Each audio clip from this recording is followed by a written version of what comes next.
সম্প্রতি যুক্তরাষ্ট্রের ওয়াশিংটন ডিসিতে অনুষ্ঠিত ন্যাশনাল প্রেয়ার ব্রেকফাস্ট অনুষ্ঠানে বাংলাদেশের রাজনৈতিক পরিবারের অন্যতম সদস্য জাইমা রহমানের উপস্থিতি রাজনীতির অঙ্গনে নতুন আলোচনার জন্ম দিয়েছে। ৫ ও ৬ ফেব্রুয়ারি অনুষ্ঠিত এই ঐতিহ্যবাহী অনুষ্ঠানে অংশগ্রহণের মাধ্যমে জাইমা রহমান তার রাজনৈতিক পরিবারের প্রতিনিধিত্ব করেছেন। এই অনুষ্ঠানটি সাধারণত ধর্মীয় অনুষ্ঠান হিসেবে পরিচিতি হলেও এর মধ্যে বিশ্ব নেতাদের উপস্থিতি এবং রাজনৈতিক প্রেক্ষাপটের কারণে এটি একটি গুরুত্বপূর্ণ রাজনৈতিক ইভেন্টও পরিণত হয়ে থাকে। এতে অংশগ্রহণ করা মানে শুধুমাত্র ধর্মীয় বা সামাজিকভাবেই নয়, বরং এটি একটি রাজনৈতিক ইঙ্গিত প্রদান করে। তাই বিএনপির নেতাদের কাছে জাইমা রহমানের উপস্থিতি যথেষ্ট গুরুত্বপূর্ণ এবং তার রাজনীতিতে তার ভূমিকা নিয়ে নানা প্রশ্নের জন্ম দিয়েছে। জাইমা রহমান বর্তমানে লন্ডনে আইন পেশায় জড়িত। সম্প্রতি তার বাবা বিএনপির ভারপ্রাপ্ত চেয়ারম্যান তারেক রহমানের প্রতিনিধিত্বে যুক্তরাষ্ট্রের এই গুরুত্বপূর্ণ আন্তর্জাতিক অনুষ্ঠানে অংশগ্রহণ করেন। অনেক রাজনৈতিক বিশ্লেষক মনে করছেন এটি একটি প্রাথমিক সিঁড়ি, যেখানে রাজনীতিতে তার প্রাথমিক পদক্ষেপের ইঙ্গিত পাওয়া যায়। ঢাকা বিশ্ববিদ্যালয়ের রাষ্ট্রবিজ্ঞান বিভাগের সহযোগী অধ্যাপক কাজী মোহাম্মদ মাহবুবুর রহমান মনে করেন, জাইমা রহমানের রাজনীতিতে আসার বিষয়টি এখন কৌতূহলের পর্যায়ে রয়েছে।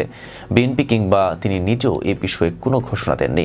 তবে তিনি আরও বলেন, যদি তার যোগ্যতা দলের জন্য উপকারী হয় এবং দলের নেতৃত্বের জন্য উপযুক্ত হয়, তাহলে ভবিষ্যতে তার রাজনীতিতে সম্পৃক্ত হওয়ার সম্ভাবনা প্রবল। রাজনৈতিক বিশ্লেষকরা মনে করছেন, পরিবারের মধ্যে রাজনৈতিক ঐতিহ্য থাকা সত্ত্বেও জাইমা রহমান এখনও আনুষ্ঠানিকভাবে রাজনীতিতে যোগ দেননি। তবে ন্যাশনাল প্রেয়ার ব্রেকফাস্টের মতো একটি আন্তর্জাতিক অনুষ্ঠানে তার উপস্থিতি এই প্রশ্নের জন্ম দেয়, তিনি কি আসলেই রাজনীতির মঞ্চে প্রবেশ করতে যাচ্ছেন?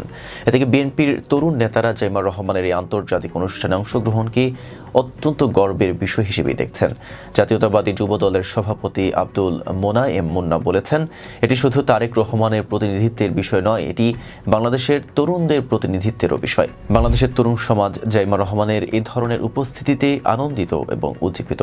বিএনপির সাংগঠনিক সম্পাদক শামা ওবায়েদ বলেছেন, এটি বাংলাদেশের জন্য গৌরবের এবং সম্মানের বিষয়।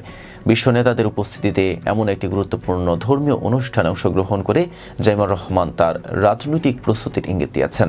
অন্যদিকে ঢাকা বিশ্ববিদ্যালয়ের রাষ্ট্রবিজ্ঞান বিভাগের অধ্যাপক ডক্টর সাব্বির আহমেদ এই ঘটনাটিকে এক ধরনের রাজনৈতিক সংকেত হিসেবে দেখছেন। তিনি বলেন, এই ধরনের আন্তর্জাতিক অনুষ্ঠানে অংশগ্রহণের মাধ্যমে জাইমা রহমান রাজনীতিতে আসার একটা বার্তা দিয়েছেন। বাংলাদেশে সাধারণত পারিবারিক ধারায় রাজনীতিতে প্রবেশই স্বাভাবিক এবং এটি বিএনপির জন্য একটি সুস্পষ্ট সংকেত। জাইমা রহমানের রাজনৈতিক ভবিষ্যৎ নিয়ে প্রশ্ন এখনও অমীমাংসিত। তার বাবা মা অথবা দলীয় নেতাদের সিদ্ধান্তের উপর তার রাজনীতিতে আসা নির্ভর করবে। তবে তিনি যদি রাজনীতিতে প্রবেশ করেন, তাহলে তার পেশাগত দক্ষতা এবং পারিবারিক ঐতিহ্য তাকে রাজনৈতিক অঙ্গনে উল্লেখযোগ্য একটি জায়গা দিতে পারে। অতীতে 2008 সালে চিকিৎসার জন্য তারেক রহমান লন্ডনে চলে যাওয়ার পর থেকেই জাইমা রহমান সেখানে পড়াশোনা শুরু করেন। কুইন মেরি ইউনিভার্সিটি থেকে ব্যারিস্টার পাশ করার পর তিনি আইন পেশায় যুক্ত হন। তবে রাজনীতির প্রতি তার আগ্রহ কখনো প্রকাশ পায়নি।